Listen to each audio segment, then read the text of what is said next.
Merci de suivre cette édition complète de l'information sur Equinox Télévision. Je vous le disais, c'est une exclusivité Equinox. Le professeur Maurice Kamto s'exprime pour la première fois après avoir passé près d'une semaine en assignation à résidence sans avoir été notifié par un acte légal. Il déplore une séquestration illégale, dit-il. Il déplore également le fait que les instances compétentes n'ont pas tenu à le notifier. Il a appris, après avoir rencontré ses avocats ce jour dans sa résidence, ils ont eu l'autorisation de pouvoir discuter avec lui. Le professeur Maurice Kamto révèle qu'il est interdit de sortir de son domicile, décision qui lui a été annoncée par ses avocats. Je vous propose d'écouter le président national du Mouvement pour la Renaissance du Cameroun. Il s'exprime en exclusivité sur Equinox Télévision. C'est-à-dire depuis la nuit du dimanche 20 au lundi 21, que ma maison est encerclée. Ma concession est sous le contrôle total des forces que je suis obligé, vu les circonstances, d'appeler les forces répressives, qui sont des forces mixtes de la police et de la gendarmerie, lourdement équipées et qui font une démonstration à la fois écœurante mais inutile de force. Parce qu'une telle démonstration est absurde puisqu'en face, il n'y a qu'une pauvre famille qui vit dans sa concession paisiblement et qui ne demande qu'à vivre en paix. Ce siège a fait l'objet de critiques, de dénonciations qui n'ont jamais été entendues puisque chacun se demande pourquoi. Et quel est mon statut aujourd'hui, le statut de ma famille? Depuis une semaine, personne n'entre, personne ne sort de chez moi. Un des gardiens qui était en service chez moi, qui est sorti hier, a été aussitôt arrêté et embarqué, alors même que son chef, qui était venu pour assurer qu'il puisse prendre sa relève, avait eu un long pourparler avec les autorités de police et de gendarmerie qui contrôlent la situation. C'est dire que dans ces conditions, personne de chez moi ne peut se hasarder dehors, d'autant plus que ceux qui font le siège le disent à haute et intelligible voix. Tous ceux qui mettent le pied dehors seront arrêtés. Ce sont des conditions inhumaines parce que imaginez que pendant cette semaine, un membre de ma famille, de ma maisonnée, ait eu une maladie sévère. Oh, bien sûr, pendant cette période, il y a eu des bobos que nous avons pu soigner avec la pharmacie familiale. Mais s'il y avait eu un cas grave, on aurait pu, à l'heure où nous parlons, avoir déjà un décès ou plus d'un décès. Imaginez que pendant cette période, il y ait une situation d'urgence de quelque nature que ce soit, nous aurions été incapables justement d'être protégés. C'est dire que notre situation est une situation incompréhensible, d'autant plus qu'aucun acte d'aucune sorte ne nous a été signifié. Nous ne savons pas qu'est-ce que l'on nous reproche, pourquoi nous sommes ainsi séquestrés, car je ne sais pas d'ailleurs quel est le terme exact à employer ici, si c'est une séquestration, un placement en résidence surveillée de fait, un blocus et que sais-je encore.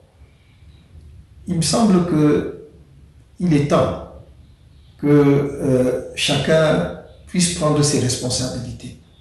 Si je suis placé en résidence surveillée, un acte formel doit être pris.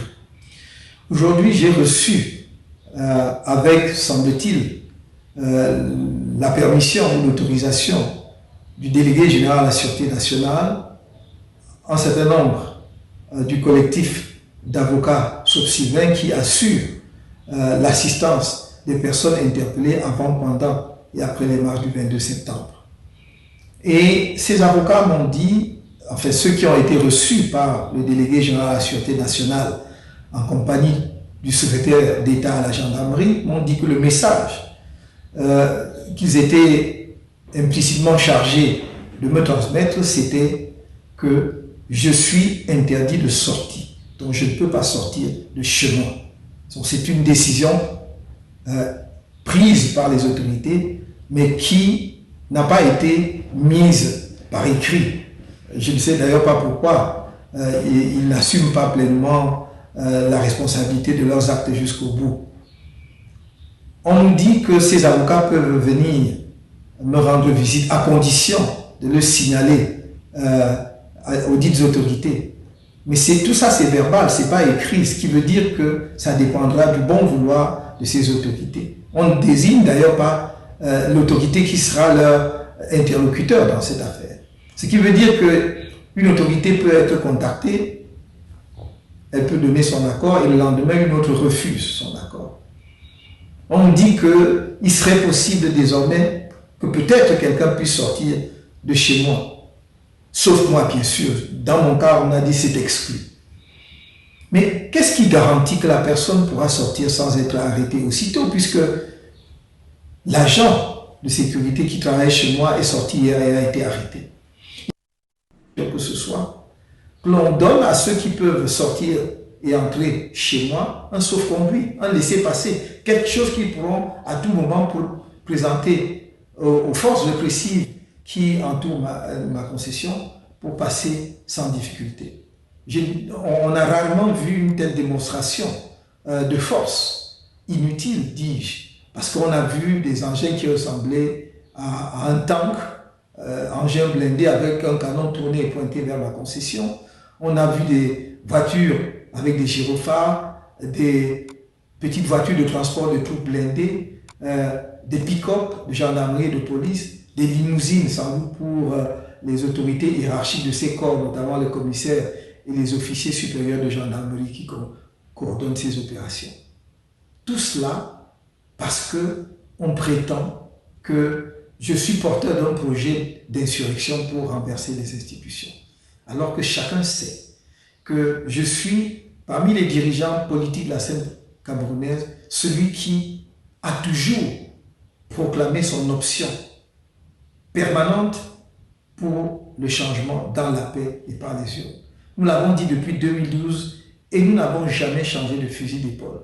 Mais on préfère laisser ceux qui utilisent expressément le terme insurrection, qui se vantent de leurs hauts faits en termes de menaces, n'est-ce pas, d'atteinte aux biens publics ou aux édifices publics, ceux qui appellent les populations à descendre dans la rue pour poser des actes de violence, pour renverser les institutions de manière violente, c'est-à-dire par la force. On préfère regarder ailleurs et chercher un bouc émissaire. Je suis probablement le bouc émissaire le plus commode, le bouc émissaire politique le plus commode que le Cameroun ait trouvé au cours des 30 dernières années, pratiquement depuis les années 1990. Mais je crois qu'il est temps que chacun sache raison garder.